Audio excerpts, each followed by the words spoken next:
This is the one you've known as Jesus the Christ. Today I want to offer some clarity about the goal of the spiritual path. First, let me ask you, why are you on the spiritual path? Why do you want to become enlightened? Your answers are most likely that you don't want to suffer, you want to be happy, or you want to get off the wheel of karma. These are reason enough for your efforts, but they're not really why your soul is on the spiritual path. These are more like your ego's or human self's reasons for doing all the things you do on behalf of your spiritual growth. What is your soul's reason for being on the spiritual path? Your soul is relishing the experience of being in the body, so it's hardly in a hurry to go anywhere else. Your soul is also not concerned with suffering any more than what you wore yesterday. This may sound callous, but to your soul, suffering is just another thing in life that comes and goes, like the weather. As soon as the suffering is gone, it's gone. Moreover, suffering serves the soul's goal of learning, so suffering is not a problem to your soul for that reason either. Your soul's most fundamental lesson, as well as the lesson of the spiritual path, is to learn how to live without suffering, so the soul accepts suffering as part of the plan. It also appreciates how efficiently suffering teaches what must be learned. The soul is not concerned with happiness either, since that also comes and goes. Your soul has not incarnated for the fun of it, although life is often great fun. Your soul is in it for the experience, whatever that may be. It may be fun or maybe it won't, but that isn't important. Experience is what is important to your soul, and life has plenty of that. No matter what happens, it is an experience, and a unique one at that. Your soul is a glutton for experience, all kinds of experiences, and Earth is an excellent place for that. Duality provides a wide range of experiences, both what you would view as good and bad ones. Your soul appreciates duality for the variety it provides, without a value judgment. There is no such thing as good or bad in the realm of your soul, or you could say that it is all good to the soul, because it all provides experience. Imagine if that was your perspective.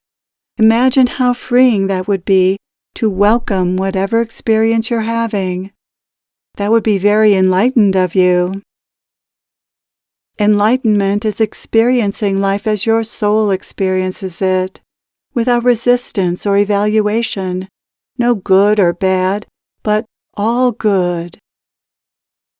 This is the goal of the spiritual path, to embrace life fully, to not sort it into good or bad, or like or dislike. The problem with such value judgments is that they all have I at the center of them. Evaluations are always from the perspective of I. I like this. I don't like that. There is always an I that the preference is attached to, and that I is the false self.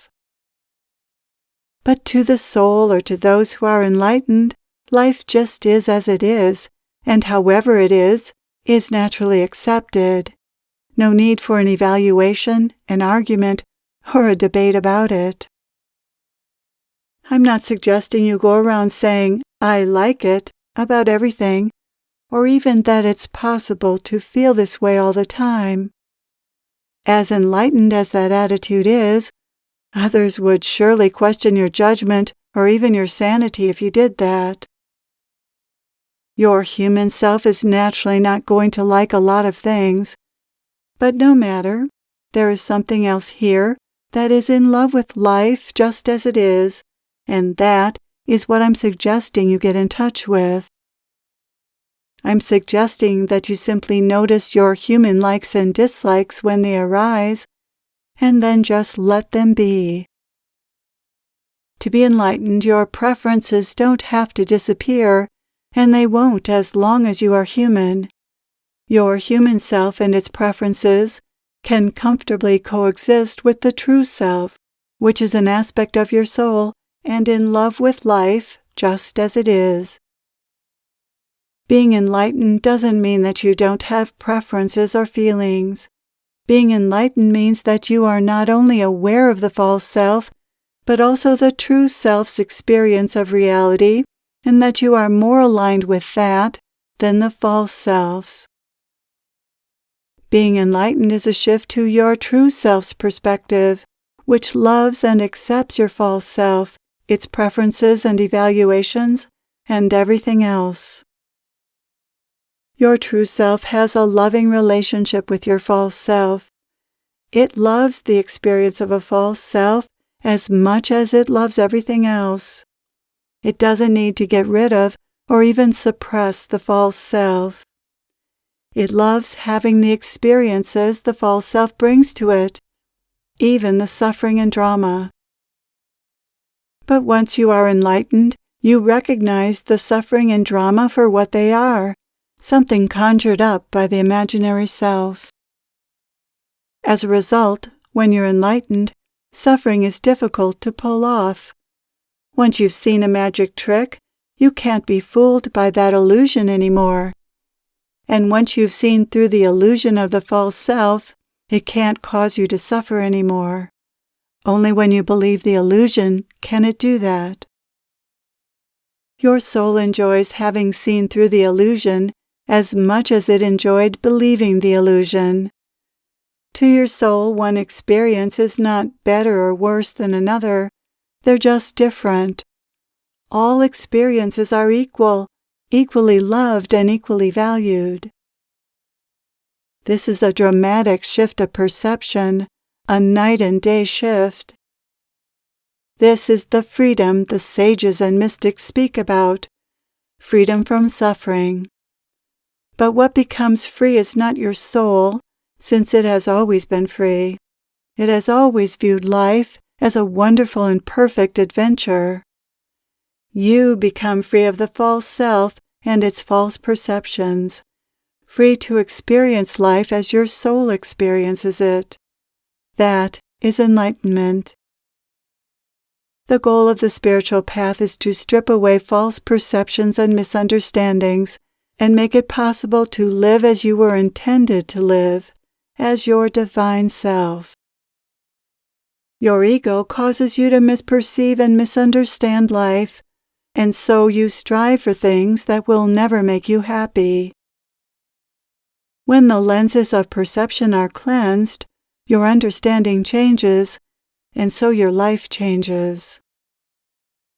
Those who are enlightened or nearly so enjoy life immensely because there is so much to be enjoyed. But they also don't need a lot to be happy. They're happy with every little thing and happy with little. If they have a lot, they're happy with that. If they have a little, they're happy with that. Like your soul, those who are enlightened enjoy whatever they create or co-create with life.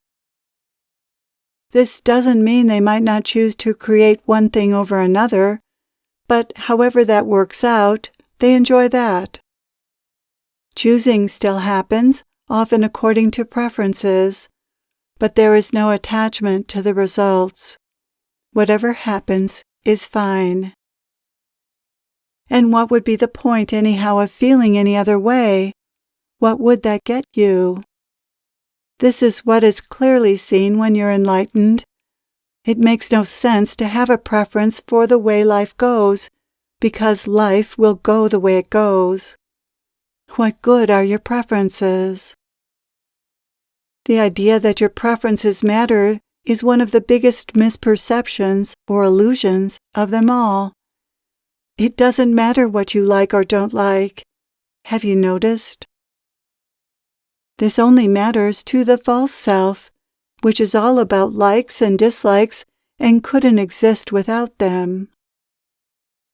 Your true self and your soul do not have preferences. They are not trying to get anywhere. This may seem to contradict the idea that life is a school in which the goal is to evolve, but both of these are true. Life is a school that brings about the soul's evolution, and the soul doesn't have a preference for how that comes about. There is something beyond your soul that is pulling the strings, and the soul is happy with however those strings are pulled. There is a force greater than your soul, of which your soul is but an instrument.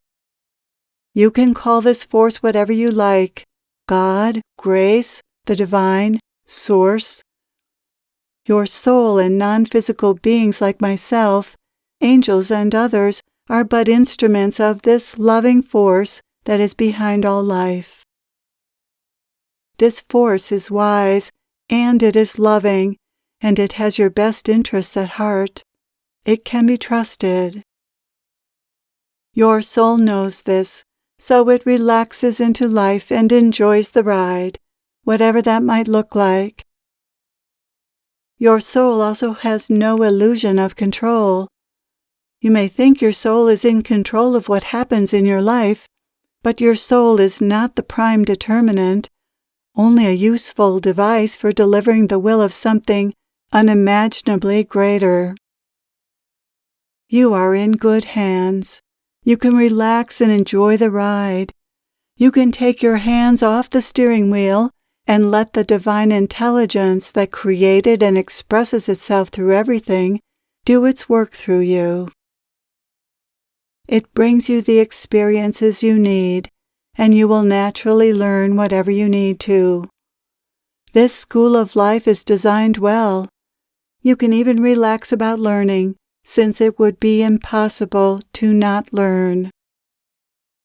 You are so blessed to be so close to the truth now, to understand as much as you do. You are so much freer than most people, so much more ready to step into the next phase of your existence, one that is happier and more in love with life than you ever imagined possible. Thank you for being here. Thank you for opening to divine grace. I am with you always.